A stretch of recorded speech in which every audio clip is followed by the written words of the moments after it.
இறைவனின் சாந்தியும் சமாதானமும் நம் அனைவரும் மீதும் உண்டாகட்டுமாக.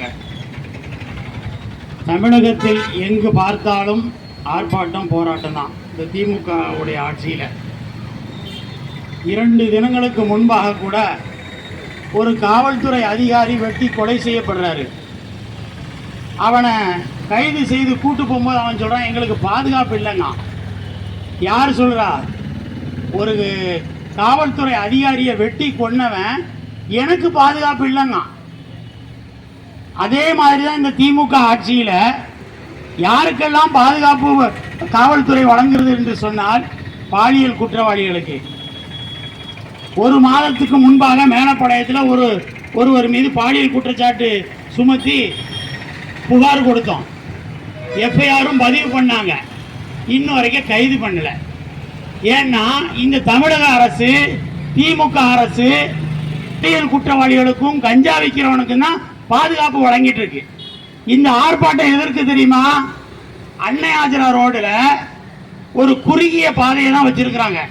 அந்த ஈபிக்கு போற வழியில, அந்த வழியில 12 அடி தான் 12 அடி தான் அந்த பாதையை. அதை நாங்க விரிவுபடுத்த சொல்றோம். அது யாரு பிடித்து வைத்திருக்கிறார்கள் என்று சொன்னால் ஈபி அலுவலகம், தமிழ்நாடு மின்சார வாரியம் என்ன செஞ்சிருக்கு? வேலி போட்டு வச்சிருக்கிறாங்க. அதை அகலப்படுத்துறதுல உங்களுக்கு என்ன வந்துட்டு? பல முறை நாங்கள் மனு கொடுத்துட்டோம். இதுவரையில எந்த ஒரு நடவடிக்கையும் அதில் எடுக்கலை.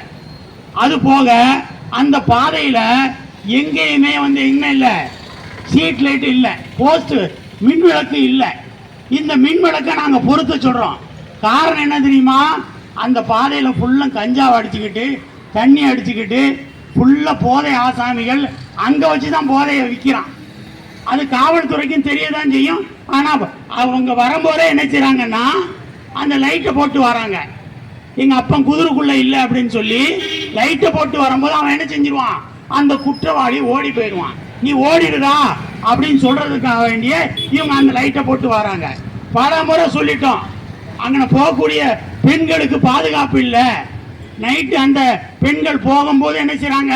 தட்டிட்டு போறாங்க. இப்படி மோசமான ஒரு சூழ்நிலை மேலப்பாளையத்தில் நிலவி கொண்டு இருக்கிறது.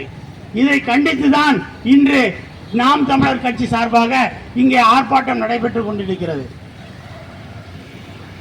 தமிழர்களே, முஸ்லிம்களே, சிந்தியுங்கள். தம்பி சொன்னது போன்று முஸ்லிம்களுக்கு ஒருபோதும் திமுக அரசு பாதுகாப்பு கொடுக்காது. சொல்ல போனால் கஞ்சா விற்கிறவனும் சாராய ஆலை நடத்துறவனும் திமுக காரன் தான். அதுல எந்த மாற்றமும் கிடையாது.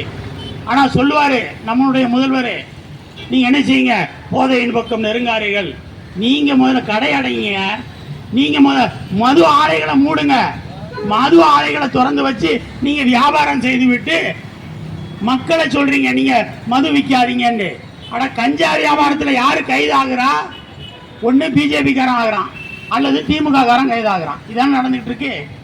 தயவு செய்து உங்களுடைய கட்சியில் உள்ளவர்களை நீங்கள் அடக்குங்கள், கஞ்சா போதைகளை தடுங்கள். இந்த ஒரு வீட்டுக்கு 2 மீட்டர் இருக்கும். மேல் வீட்டுக்காரன் தனியாக இருப்பான், கீழ் வீட்டுக்காரன் தனியாக இருப்பான். இதில் என்ன செய்கிறாங்கன்னா எல்லாத்தையும் ஒரு ஃபார்மை கொடுத்து அவங்கள்ட்ட கையெழுத்து வாங்குறது. ஏன்னா மேலப்பாளைய மக்கள் முட்டாள் தானே, படிப்பறிவு இல்லாதவங்க. இவங்கள்ட்ட என்ன செய்யறதுன்னா, நீங்கள் இந்த ஃபார்மை ஃபுல் பண்ணி கொடுங்க. ஒரு 4 நாளைக்கு முன்னால் உங்களுடன் ஸ்டாலின் அப்படின்னு சொல்லி என்ன செஞ்சாங்க, ஒரு திட்டத்தை போட்டு இடம் கொடுக்குறேன், படம் கொடுக்குறேன்னு ஒரு சீனை போட்டாங்க. ஆனால் எவனுக்குமே அது வந்தது கிடையாது. பம்மாத்து காட்டுறாங்க. இந்த மக்களை மேலும் மேலும் பிச்சைக்காரன் ஆக்கி நடு ரோட்டுக்கு கொண்டு வந்து அவங்க ஒரு கூட்டத்தை காமிச்சு மீடியாக்கள் நினைச்சாங்க, மக்களை அப்படியே காமிச்சு எங்களுக்கு அப்படியே ஆதரவு அதிகமாக இருக்குது அப்படின்னு காமிக்கிறாங்க. நம்ம மக்களுக்கு அவ்வளோ படிப்பறிவு கிடையாது. மேலப்பாளைய மக்களுக்கு இந்த மக்கள்கிட்ட இந்த ஃபார்மை ஃபுல் பண்ணுங்கிறாங்க. அதில் என்ன இருக்கு? மேலே 1 மீட்டர், கீழே 1 மீட்டர். மேலே தனி குடித்தனம் இருக்கும். அந்த தனி குடித்தனம் தனியாக மீட்டர் வச்சு பயன்படுத்துவாங்க. 1 மீட்டர் இல்லாமல் 2 மீட்டரா பயன்படுத்துவாங்க. இந்த 1 மீட்டர், இந்த 2 மீட்டரை 1 மீட்டரா ஆக்குவதற்கு வேலை நடந்து கொண்டு இருக்கிறது.